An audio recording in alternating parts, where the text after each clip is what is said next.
vous recommande la boutique La Londoloise, c'est Judith Londolé. Si vous voulez être classe, chic, être habillé, être admiré. Parole de Mopao Mokonzi.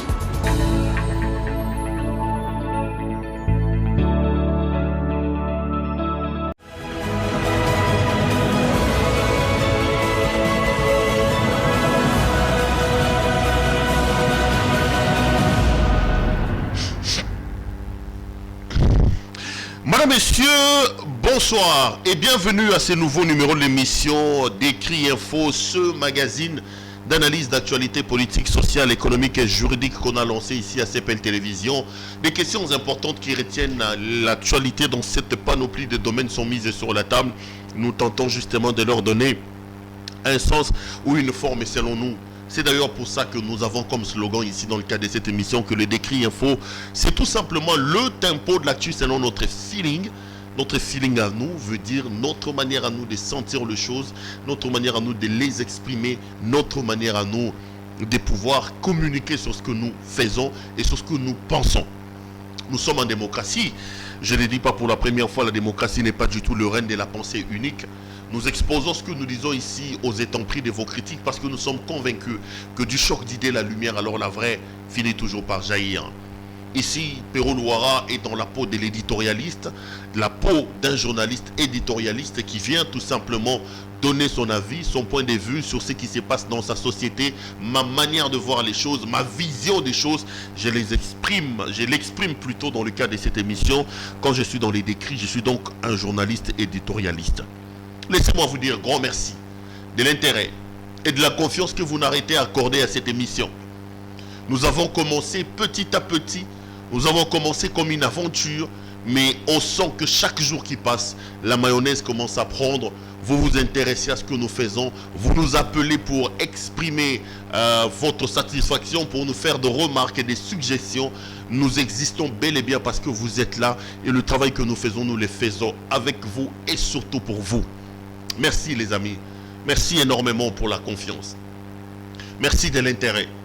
Merci également à nos partenaires. La boutique La Londoloise de Judith Londolé Betoko, qui, comme vous le savez, est la seule adresse qui existe à l'heure où nous parlons lorsqu'on veut avoir l'habillement homme. Veste, chaussures, cravate, chemise, pantalon, chaussettes, tout ce que vous voulez de l'habillement homme. Contactez donc la boutique La Londoloise de Madame Judith Londolé Betoko. Vous avez vu le spot publicitaire au début de cette émission. Prenez le numéro de la propriétaire de la boutique Judith Londolé, appelez-la. Elle se fera le réel plaisir de prendre vos commandes et de vous l'envoyer. Merci également à notre amie Colette Nzinga. Madame Colette Nzinga depuis la Suisse. Merci chère Colette. C'est quelqu'un également qui intervient énormément quand le besoin s'est fait sentir, surtout quand les nécessiteux, dans le cadre de ce travail, quand il nous arrive de lancer un appel pour des personnes vulnérables. Colette Nzinga avec sa fondation Les Dieux de Moïse n'hésite pas une seule seconde pour venir en aide à ce que nous faisons. Colette Nzinga, je tire le chapeau et je souhaite long feu donc à ton association, les amis de les Dieux de Moïse de Madame Colette Nzinga. Depuis donc la Suisse, nous sommes en Europe. Les amis, vous avez vu le thème. Je viens aujourd'hui pour qu'on parle un peu de la dernière sortie médiatique de nos amis du FCC, le Front commun pour le Congo de Joseph Kabila. Ils ont fait une déclaration hier dans laquelle ils sont revenus sur un certain nombre de choses. On parlera de ça. On reviendra également sur la saga judiciaire qui attend M. Matata Ponyo Mapon. Je parlerai de ça parce qu'aujourd'hui, il est question de lever ces immunités. Est-ce que c'est le Sénat? Est-ce que c'est le Congrès qui doit en principe lever les immunités de M. Augustin Matata Ponyo?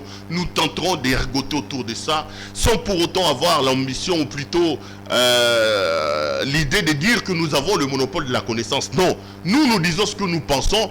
Vous aussi, vous êtes en droit d'apporter vos contributions. Vous aussi, vous êtes en droit d'apporter votre manière de voir les choses. Mais si vous êtes un habitué de cette émission, vous connaissez le principe. Le principe, c'est garder le première minute, le début de l'émission à la situation sécuritaire dans l'Est de la République démocratique du Congo. L'Est de la RDC, les amis. Je suis heureux de savoir que chaque jour qui passe, le combat que nous avons lancé pour alerter l'opinion nationale et internationale sur ce qui se passe en RDC, nous commençons à avoir des échos. J'avais dit dans le cadre de cette émission, les amis, que je ne commencerai pas à me décrire si les premières minutes ne sont pas réservées à la situation sécuritaire dans l'Est de la République.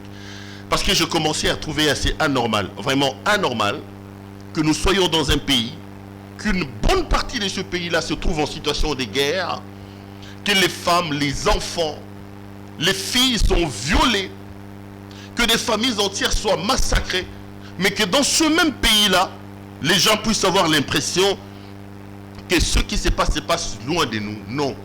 J'avais dit, Perrault, hausse un peu la voix. Si une personne, si 2 ou 3 personnes peuvent entendre ma voix, j'aurais fait mon travail. Parce que moi, mon travail, je l'ai fait par ces micros et par la caméra au travers laquelle je rentre en contact avec vous. Et je suis donc heureux que le président de la République ait décidé de lancer cet état de siège. Aujourd'hui, il y a beaucoup de choses qui se racontent autour de cet état de siège. Je ne comprends pas cette manière de flageller nos forces armées de la République. Depuis que Félix Tshisekedi a lancé l'état de siège, quand vous faites une sorte de revue de presse, une cartographie des éléments qui passent notamment dans les médias internationaux, on a l'impression que c'est une flagellation de l'opération de nos autorités et de nos FARDC. On va ressusciter des dossiers de viol. On va ressusciter des dossiers des militaires. On nous dit que tel était ceci, tel était cela. Les amis, nous ne devons pas oublier que notre pays est en guerre. Je l'ai dit et je le répète, pour une fois, apportons notre soutien à notre président de la République. Pour une fois, apportons notre soutien à nos FARDC. On peut avoir nos divergences, mais lorsque la nation est en danger, lorsque le pays est en guerre, nous ne pouvons donc pas, nous ici, nous permettre de dire des choses et de faire des choses qui sont anormales. Je demandais à mon caméraman de regarder le plan de cette caméra parce que j'ai comme l'impression qu'il faut desserrer un tout petit peu au niveau de ma tête. Donc, nous voulons ici exprimer tout notre soutien à nos FARDC. Nous voulons ici apporter les ondes positives par rapport à nos FARDC. Le Congo est un bien commun que nous avons hérité de nos ancêtres. Le Congo est le seul bien que nous avons reçu de nos parents. Nous ne pouvons donc pas nous permettre ici de ne pas gérer correctement ce pays et de laisser un pays en miettes à nos enfants. Non, pas du tout. Non, pas du tout. Nous devons travailler pour garder ce Congo tel que nous l'avons hérité de nos ancêtres et nous devons faire de notre mieux pour fructifier le pays et céder un pays viable à nos enfants. Ici, je voudrais que le Congolais, partout où ils sont, les amis, pour une fois, mettons-nous ensemble.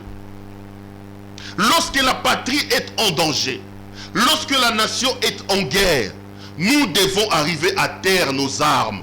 Nous devons arriver à terre nos divergences. Pour une fois, parlons le même langage. Pour une fois, parlons Congo. Pour une fois, parlons pays. C'est important ce que je suis en train de dire. C'est très important. Moi, je trouve assez anormal que pendant que le pays est en guerre, pendant que la nation connaît des situations compliquées, qu'il y ait des voix discordantes qui disent tala tala tala té, ta communauté internationale, ONG à défense à droit de l'homme international, botigano bisou. Laissez d'abord un peu, ça n'a pas de chance. Je l'ai dit toujours et je le répète. Aujourd'hui, on commence à réclamer des choses à Tshisekedi. On dit qu'il a nommé ou qu'il a laissé des militaires, tralala, tralala. Mais n'oublions pas le contexte dans lequel M. Tshisekedi avait pris le pouvoir.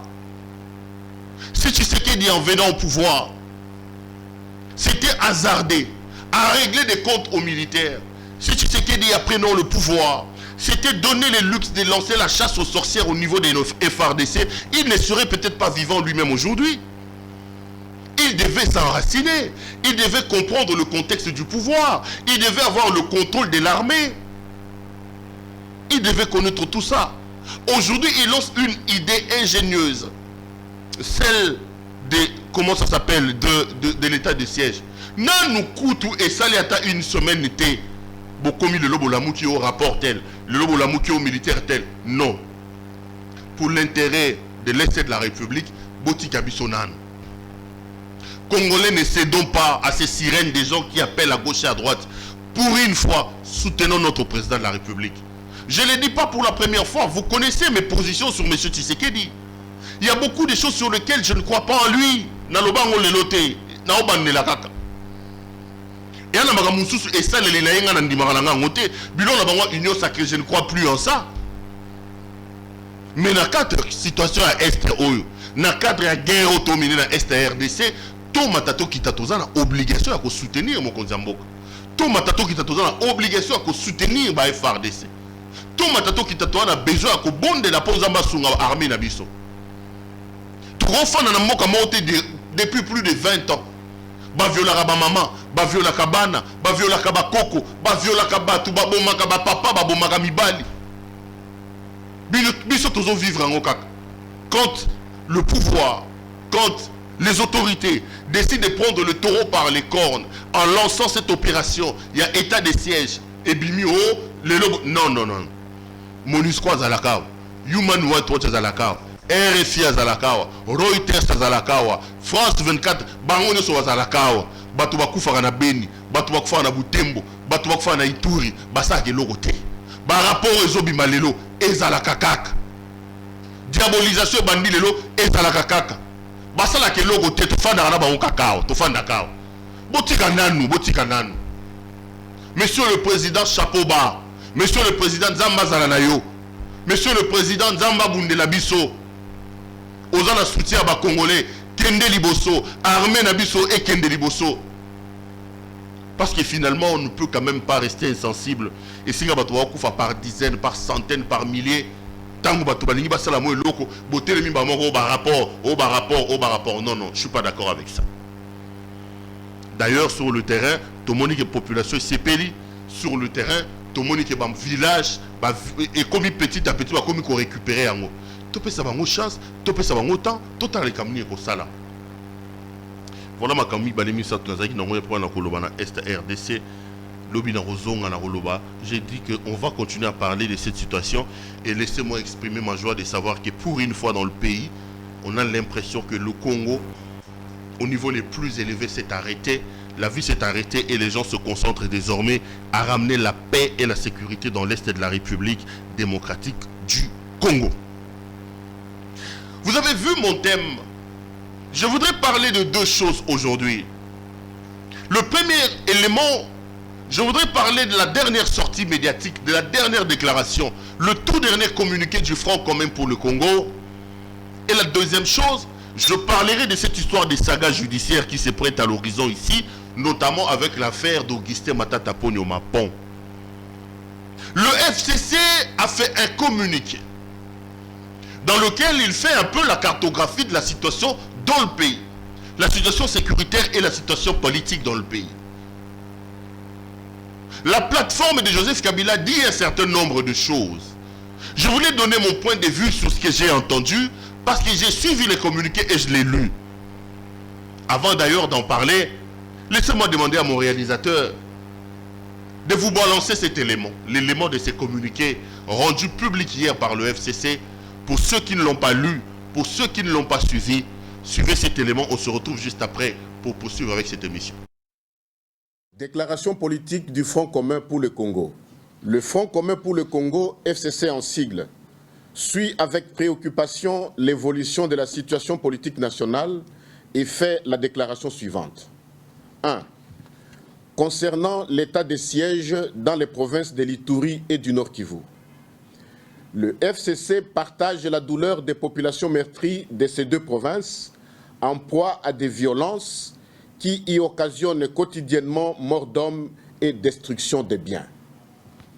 Le FCC prend acte de la décision du président de la République et son gouvernement de déclarer l'état de siège dans les provinces de l'Ituri et du Nord Kivu. Il apporte son soutien multiforme aux forces armées de la République démocratique du Congo qui, comme elles ont eu à le démontrer contre le M23 notamment, sont capables de venir à bout des forces négatives pour autant que les moyens nécessaires soient mis à leur disposition et que, grâce à une politique favorisant le consensus national, elle bénéficie de l'appui unanime de la nation dans toute sa diversité.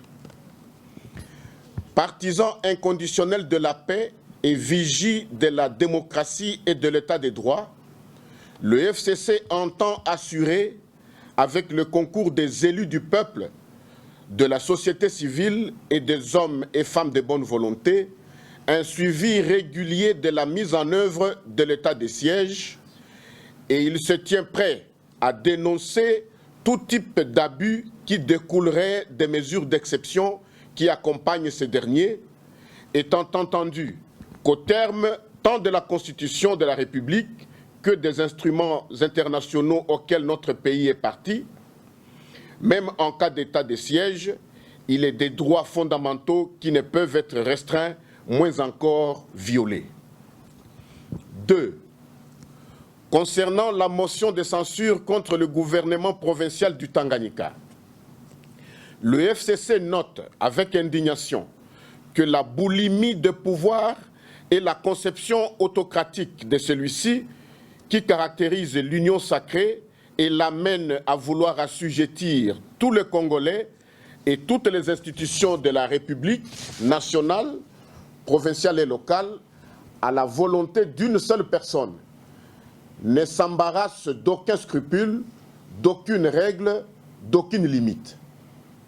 La preuve vient d'en être strictement donnée pour la énième fois avec d'abord l'interdiction faite aux députés provinciaux du FCC dans la province du Tanganyika de participer aux travaux de leur assemblée et tout récemment la destitution aussi irrégulière qu'injustifiée, orchestrée et pilotée depuis Kinshasa du gouverneur de la province du Tanganyika, M. Zoé Kabila Mwazambala. Massivement soutenu par la population de sa province, au regard de ses remarquables réalisations sur les plans sécuritaires, économiques, social et du développement des infrastructures, le gouverneur du Tanganyika a en effet été destitué au seul motif de ne pas avoir accepté d'adhérer à l'Union sacrée. Pire, cette destitution a été entachée de grossières violations de ses droits fondamentaux. Le gouverneur n'ayant pu présenter ses moyens de défense puisque retenu à Kinshasa par les autorités nationales, ainsi que des lois et des règlements pertinents. Le FCC ne peut cautionner et condamne donc cette dérive vers un état de non-droit, doublé d'une déstabilisation en règle de toutes les institutions délibérantes, nationales et provinciales. Le FCC interpelle la Cour constitutionnelle et lui fait remarquer que ses arrêts dans les causes gouverneur du Tanganyika contre Assemblée provinciale et président et vice-président de l'Assemblée provinciale du Tanganyika contre cette dernière risquent de la décrédibiliser davantage en tant que plus haute juridiction du pays, garant des libertés et droits fondamentaux et régulateur de la vie politique dans notre pays. Le FCC prend donc l'opinion nationale et internationale à témoin. Il exhorte la Cour constitutionnelle, conformément à sa jurisprudence constante, à annuler la décision de l'Assemblée provinciale du Tanganyika pour non-respect du droit sacro-saint de la défense et à rétablir en conséquence le gouverneur irrégulièrement déchu dans ses fonctions. Faite à Kinshasa le 11 mai 2021 pour le Fonds commun pour le Congo, la conférence. Merci beaucoup à notre ami Généon qui est donc de l'autre côté de la régie. C'est lui qui nous a donc proposé cet élément de nos amis du FCC. Vous venez là de suivre M. Didier Manara-Linga qui est président du groupe parlementaire PPRD ou FCC au sein du Parlement, qui faisait donc le compte rendu, qui lisait les communiqués du FCC. Deux éléments ont attiré mon attention dans ces communiqués. Le premier élément, c'est d'abord les aspects sécuritaires évoqués par nos amis du FCC. J'ai lu à la fois la prudence, mais aussi la mesure de la situation telle qu'est rendue par M. Didier Manara. Le FCC dit prendre acte de l'état de siège lancé par le président de la République. Et le FCC dit apporter son soutien aux forces armées de la République démocratique du Congo. C'est une bonne chose, je suis d'accord avec le FCC. Mais le FCC oublie aussi de soutenir le commandant suprême de FARDC, l'homme par qui cet état de siège qu'ils sont en train de saluer ou pour lequel il prend acte a été décrété. Je ne m'expliquais pas que nous ayons M. Kabila comme président de la République, lui qui était de formation militaire, et qu'en presque 20 ans de règne, Kabila ne puisse pas trouver une idée ingénieuse pour mettre fin à l'insécurité dans l'Est de la République. On va me dire qu'il a trouvé les pays en miettes, qu'il a fait ceci, mais je me suis toujours posé la question, des idées comme l'état de siège, comment est-ce qu'un militaire, Kabila qui était militaire de formation, n'avait pas pris le degré de la mesure de la situation pour nous proposer des solutions fortes au fait de ramener définitivement la paix et la sécurité dans l'Est de la République. Quand le FCC dit qu'il prend acte, c'est une bonne chose, mais le FCC aurait pu pousser son raisonnement un peu plus loin en nous expliquant qu'il soutient aussi le commandant suprême de FARDC, M. Félix Tshisekedi, qui lui a trouvé cette idée ingénieuse. Il s'arrête au niveau de la prise d'acte. C'est une bonne chose. Ils reconnaissent que nous avons un seul président qui a décidé. Mais le dossier qui fâche, c'est le dossier de M. Zoé. J'ai lu, j'ai vu des mots trop durs lancés par le FCC. Le FCC dit que ce qui se passe dans le pays, je vais retrouver, le FCC note avec indignation que la boulimie et la conception autocratique du pouvoir caractérisée par l'union sacrée amène les gens à faire un pouvoir organisé autour d'un seul individu. Non, les amis ont tout simplement raté l'occasion de se taire. J'ai toujours refusé que M. Tshisekedi fasse de sa gouvernance, puisse asseoir sa gouvernance sur la comptabilité macabre des erreurs de Kabila.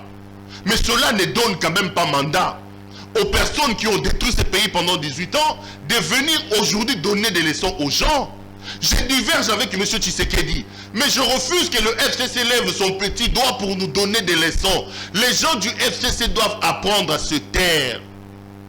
Ils doivent apprendre à se taire. On peut tout dire de M. Tshisekedi, mais Tshisekedi n'a pas encore atteint le niveau de Joseph Kabila en termes de violation des droits de l'homme, en termes de la dictature. On ne peut pas comparer Félix Tshisekedi à Joseph Kabila quand même. On ne peut pas comparer les deux. Quand nos amis du FCC nous disent que là nous sommes dans une sorte de boulimie du pouvoir, avec une conception autocratique, non, la conception autocratique était un des éléments du régime de Kabila. Kabila frôlait entre un régime autocratique et un régime dictatorial. Nos amis du FCC ont manqué l'occasion de se taire. Tshisekedi Félix a des erreurs que nous condamnons. Il a des choses sur lesquelles moi, Perrault Louanger, a dit. Mais prenons la mesure de la situation. On ne peut pas comparer l'incomparable. J'ai toujours dit, entre la malaria et la peste, le choix est clair. Les deux sont des maladies. Mais l'une est beaucoup plus dangereuse que l'autre. M. Tshisekedi fait encore des erreurs, mais il n'a pas encore atteint le niveau de Kabila. Nos amis doivent se calmer un peu. Surtout, eux ne doivent pas donner des leçons. Il est vrai que moi je refuse que Tshisekedi puisse asseoir sa gouvernance sur la comptabilité macabre des choses ou des erreurs qu'on reproche à Kabila. Mais je refuse également qu'aujourd'hui, Kabila et ses hommes se mettent debout en donnant des leçons. Non, ça je ne m'explique pas. Le régime de Tshisekedi n'est pas un régime autocratique. En termes de violation des droits de l'homme, en termes de répression, nos amis du FCC ont tout simplement raté une occasion de se taire. Ils n'ont qu'à se taire. Ils n'ont qu'à se taire. Ils n'ont qu'à se taire. Ne comparons pas les comparables quand même. C'est dans ce pays que nous avons vu Rossi Mukendi être abattu alors qu'il manifestait à main nue.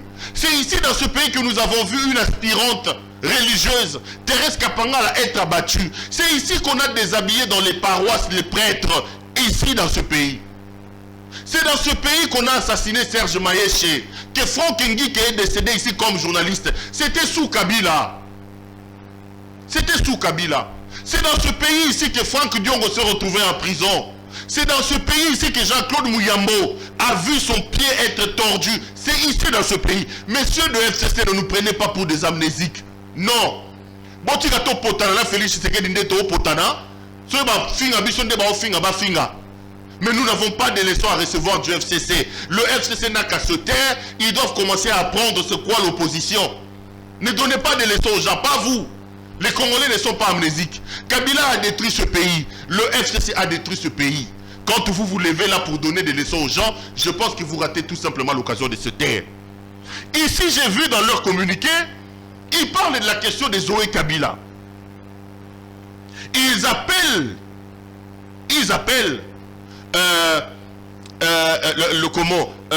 la Cour constitutionnelle à invalider ou à rétoquer la décision prise par l'Assemblée provinciale.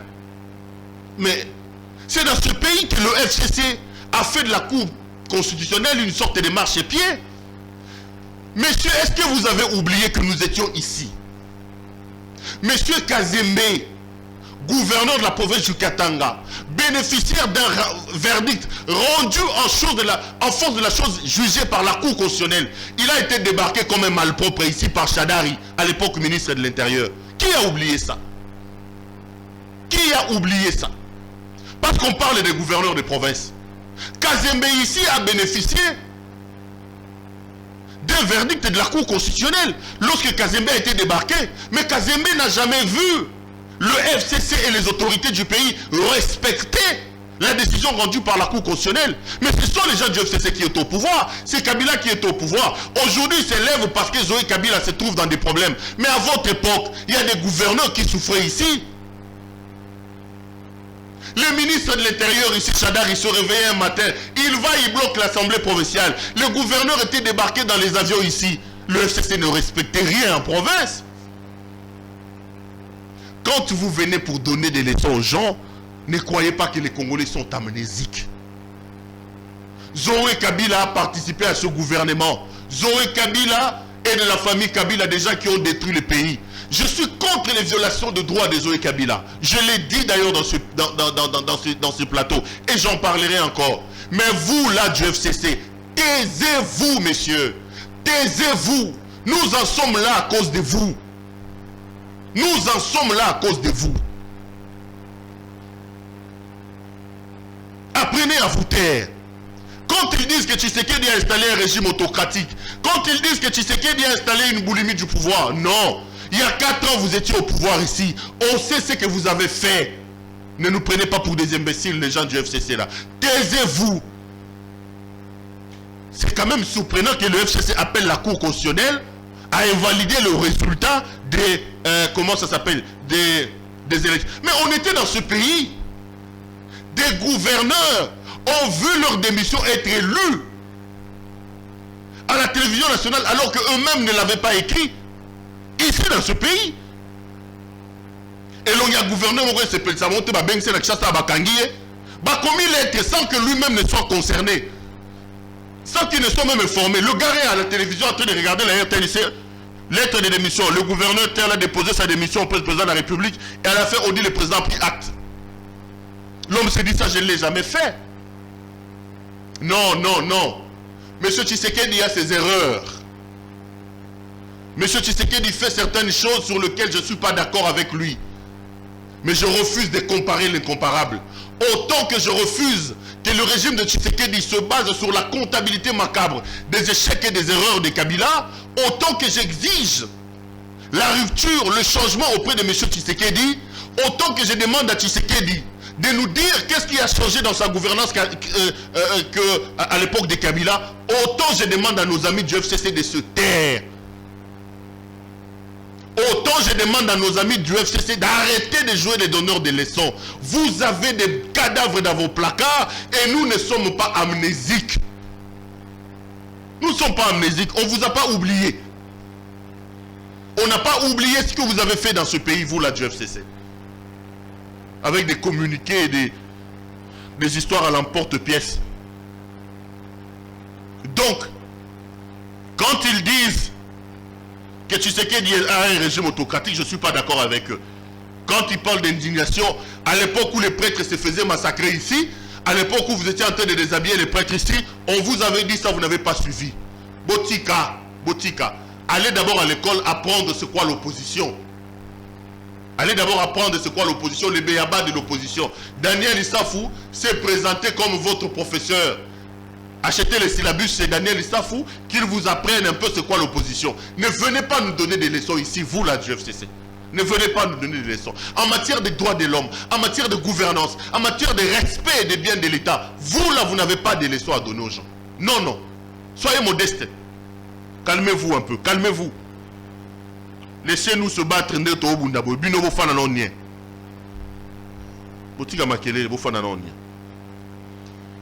Et ne nous prenez pas pour des amnésiques, des gens qui ont oublié tout le mal que vous avez fait aux Congolais ici.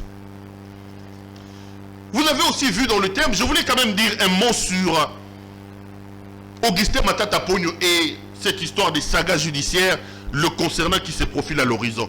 J'ai fait un décret ici dans lequel je relevais certaines erreurs que l'ancien Premier ministre était déjà en train de commettre bien avant son procès. J'ai dit que j'étais contre ces 2 tweets. Mais un combat juridique vient de se lancer là. Qui peut ou qui doit lever les immunités parlementaires de M. Augustin Matata Ponyo? Les juristes là-bas, allez dans votre camp. La Cour constitutionnelle a saisi les 2 chambres du Parlement. Et il me semble que les 2 chambres doivent se réunir en congrès pour tabler sur la question des immunités de M. Matata Ponyo. Et ils veulent le faire sur pied de l'article 166 et 167 de la Constitution de la République. Je voudrais les lire. Article 166 et 167 de la Constitution. Je suis à l'article 166 de notre Constitution. Voici ce qu'il dit. La décision des poursuites ainsi que la mise en accusation du président de la République et du Premier ministre sont votées à la majorité de 2/3 des membres du Parlement composant le Congrès, suivant la procédure prévue par le règlement intérieur. La décision des poursuites ainsi que la mise en accusation des membres du gouvernement sont votées à la majorité absolue des membres composant l'Assemblée nationale, suivant la procédure prévue dans le règlement intérieur. Les membres du gouvernement mis en accusation présentent leur démission. Article 167. En cas de condamnation, le président de la République et le Premier ministre sont déchus de leurs charges. La déchéance est prononcée par la Cour constitutionnelle. Pour les infractions commises en dehors de l'exercice de leurs fonctions, les poursuites contre le président de la République et le Premier ministre sont suspendues jusqu'à l'expiration de leur mandat. Pendant ce temps, la prescription est suspendue. Voici donc les 2 articles sur lesquels se base la Haute Cour pour demander la levée des immunités de M. Augustin Matata Ponyo Mampon. On dit que le Congrès doit se réunir. J'ai discuté un peu en montant sur ce plateau avec les pour et les contre. Ceux qui sont pour que Matata voit ses immunités être levées au niveau du Congrès évoquent le fait qu'au moment des faits, M. Augustin Matata Ponyo était Premier ministre. Ici, ce n'est pas le sénateur Matata qui est poursuivi, mais sur le Premier ministre, l'ancien Premier ministre Augustin Matata Ponyo qui est poursuivi. Les faits pour lesquels M. Matata voit la Haute Cour demander la levée de ses immunités ont été opérés à l'époque où M. était Premier ministre. Ceci étant, la procédure applicable à Sir Matata Ponyo est une procédure réservée au Premier ministre. Ça, c'est le débat. J'ai même vu un avocat m'envoyer dire, c'est comme en droit pénal, un enfant qui commet des délits, qui commet des faits en contradiction avec la loi, quand il était mineur, quand il devient majeur, doit-il être jugé comme majeur, comme mineur? Et Maître Willy Wenga est clair, il dit en clair, c'est le Congrès qui doit lever les immunités de M. Matata. De même que mon ami, l'avocat, Maître Hervé Diakese, il estime aussi que M. Matata, les immunités doivent être élevées au niveau du Congrès. Maître Patrick Katebe Kaïssa aussi. Les gens qu'on a consultés. Ils estiment que Matata étant poursuivi comme ancien Premier ministre, c'est la procédure liée au Premier ministre qui doit s'appliquer à lui. Mais de l'autre côté, il y a aussi le camp Matata qui estime lui que M. Matata étant sénateur aujourd'hui, c'est le règlement intérieur du Sénat qui doit s'appliquer à Matata. Donc, la levée des immunités de M. Matata doit se faire au niveau de sa chambre et non pas au niveau du Congrès. Matata et son camp évoquent le fait que il y a une idée saugrenue derrière la tête des personnes qui en veulent à l'ancien Premier ministre. Ils veulent empêcher à M. Matata d'apporter ses moyens de défense. Parce que pour Augustin Matata Pogno ou pour ses proches, si les immunités de M. Matata doivent être levées au niveau du Sénat, M. Matata aura la possibilité d'apporter ses moyens de défense. Parce qu'au Sénat, avant la levée des immunités de l'inculpé ou de la personne pour laquelle la Cour demande cette levée des immunités, l'incriminé doit venir présenter ses moyens de défense. Par contre, si on amène l'affaire au niveau du Congrès, là au Congrès, l'incriminé n'apportera pas ses moyens de défense. Pour les pro-Matata, décider d'amener l'affaire Matata devant le Congrès voudrait dire qu'on est en train de priver Matata de ses droits, de son droit de défense. Il va falloir qu'on permette à Augustin Matata Pogno de présenter ses moyens de défense devant ses pairs, qui eux auront alors à ce moment-là l'obligation de pouvoir lever, oui ou non, les immunités d'Augustin Matata Pogno. Voilà les deux thèses juridiques qui s'opposent. Qui doit lever les immunités de M. Augustin Matata Pogno Mapon? Est-ce le Congrès? Est-ce le Sénat? Nous en sommes à ce niveau-là. Si on va au Congrès, Matata ne sera pas entendu. Le Congrès va décider souverainement. Si on va plutôt au Sénat, le Sénat n'a pas le droit, surtout que nous ne sommes pas pendant les vacances parlementaires, d'élever les immunités d'un sénateur. Si au préalable le sénateur n'est pas entendu, il va falloir que Matata, comme incriminé, soit entendu par ses pairs et que le Sénat, la plénière du Sénat, puisse de manière souveraine décider de ce qui doit être appliqué à Matata. Oui ou non faut-il lever les immunités de M. Matata? Voilà un peu les deux thèses qui s'opposent, les amis. C'est ça la beauté du droit. Le droit réside aussi dans des petits détails et le droit réside dans la contradiction. Mais que ce soit d'un côté ou que ce soit de l'autre, qu'est-ce que je pense? Je suis d'accord que ceux qui nous ont dirigés ont le devoir de la redevabilité. Lorsque vous gérez la chose publique, vous devez rendre de compte. Ça, c'est une chose. Je suis d'accord que lorsque votre juge naturel a besoin de vous, vous devez être écouté, entendu. Mais je suis aussi d'accord et je prêche aussi pour le respect des droits de la défense. C'est d'ailleurs pour ça que hier j'avais dit ici, je ne comprends pas pourquoi est-ce qu'on n'a pas donné à M. Zoé Kabila, pour qui je n'ai aucune sympathie, aucune alors, le droit de se défendre. On ne pouvait pas retenir Zoé Kabila ici à Kinshasa et décider de sa déchéance là-bas à Kalemi. Non, les droits de la défense doivent être respectés. Je refuse d'installer dans ce pays des justices expéditives.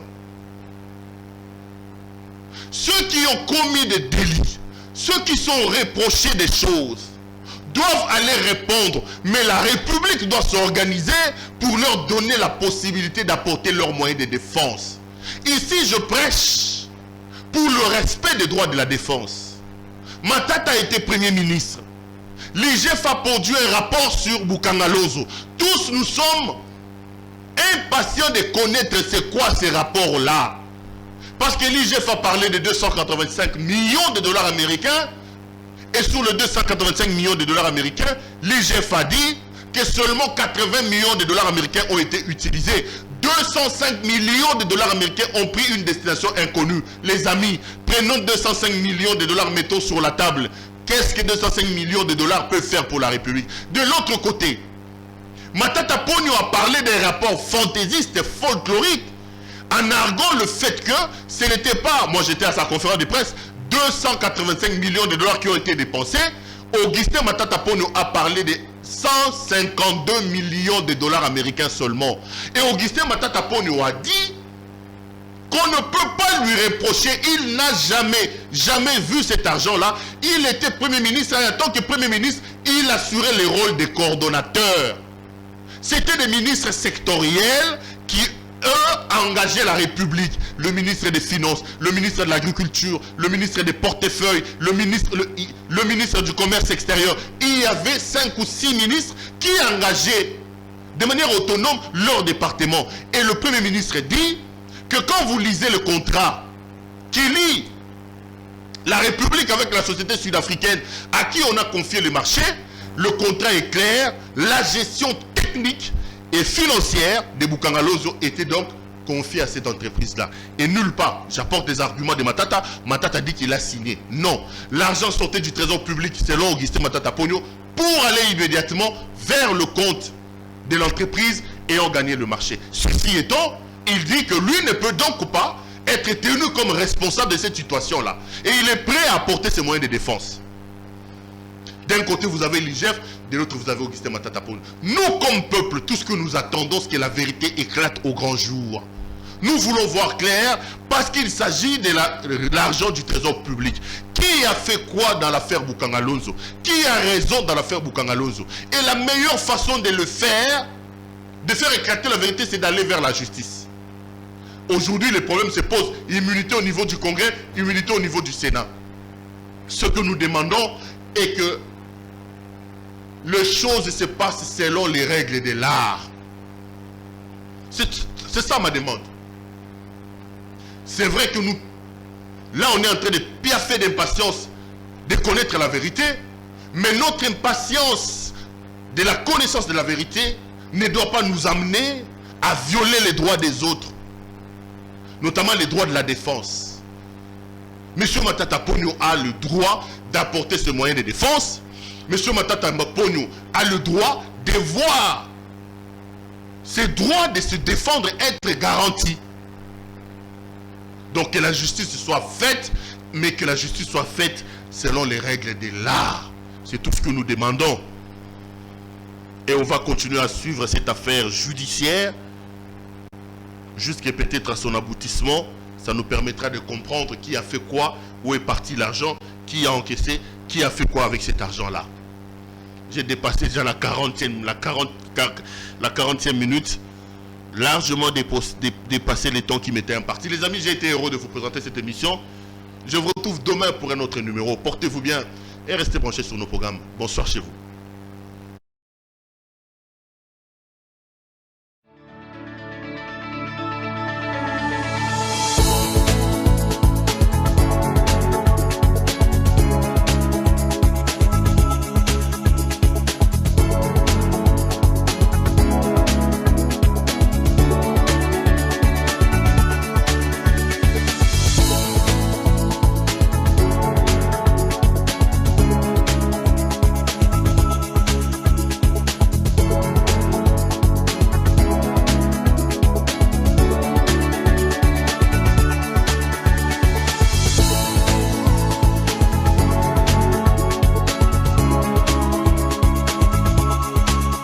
Je vous recommande la boutique La Londoloise, c'est Judith Londolé.